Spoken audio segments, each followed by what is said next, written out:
বাংলা জুড়ে হালকা শীতের আমেজ। হাওয়া অফিসের পূর্বাভাস, চলতি সপ্তাহে আবহাওয়ার কোনো হেরফের হবে না।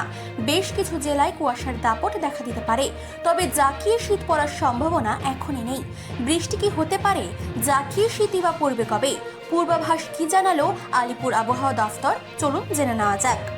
আলিপুর আবহাওয়া দফতরের পূর্বাভাস অনুযায়ী বৃহস্পতিবার থেকে পরের সপ্তাহের মঙ্গলবার পর্যন্ত আপাতত উত্তর ও দক্ষিণবঙ্গের সব জেলাতেই শুষ্ক আবহাওয়া থাকবে। আগামী 5 দিন তাপমাত্রার হেরফের হওয়ার কোনো সম্ভাবনা নেই। সর্বনিম্ন তাপমাত্রা 19 ডিগ্রির আশেপাশেই ঘোরাফেরা করবে। গত দুদিন ধরে পারদ পতন হলেও এখন তা স্থির থাকবে বলেই জানিয়েছে হাওয়া অফিস। জেলার পাশাপাশি কলকাতার আকাশ পরিষ্কার থাকবে। সকাল থেকে হালকা কুয়াশা পড়তে পারে। কলকাতার সর্বোচ্চ তাপমাত্রা 28 ডিগ্রি সেলসিয়াসের আশেপাশে থাকবে। অন্যদিকে সর্বনিম্ন তাপমাত্রাও 19 ডিগ্রির কাছেই থাকতে পারে। অর্থাৎ আগামী সপ্তাহে পারদ পতন হলেও সর্বনিম্ন তাপমাত্রা সামান্যই পড়তে পারে।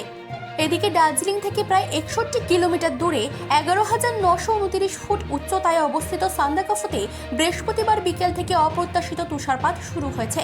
স্থানীয় সূত্রে জানা গিয়েছে, এই দিন দুপুর 2:30টার পর থেকে শুরু হয় তুষারপাত এবং কিছুক্ষণের মধ্যেই সাদা চাদরে ঢেকে যায় গোটা এলাকা। স্থানীয়দের কথা অনুযায়ী এটি হলো চলতি বছরের শীতের মৌসুমে প্রথম তুষারপাত।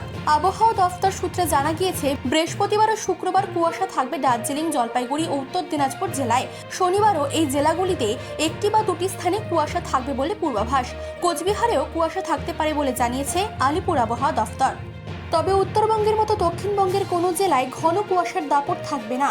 বৃহস্পতিবার ও শুক্রবার মাঝারি থেকে হালকা কুয়াশার দাপট থাকতে পারে পশ্চিম মেদিনীপুর, বাঁকুড়া ও পশ্চিম বর্ধমানের একটি বা দুটি জায়গায়। শনিবার হুগলি, উত্তর 24 পরগনা, পূর্ব ও পশ্চিম বর্ধমানের একটি বা দুটি অংশে কুয়াশা পড়বে বলে জানিয়েছে আলিপুর আবহাওয়া দফতর। মানসী বোসের রিপোর্ট, চেতনা বার্তা। জেগে থাকে, জাগিয়ে রাখে।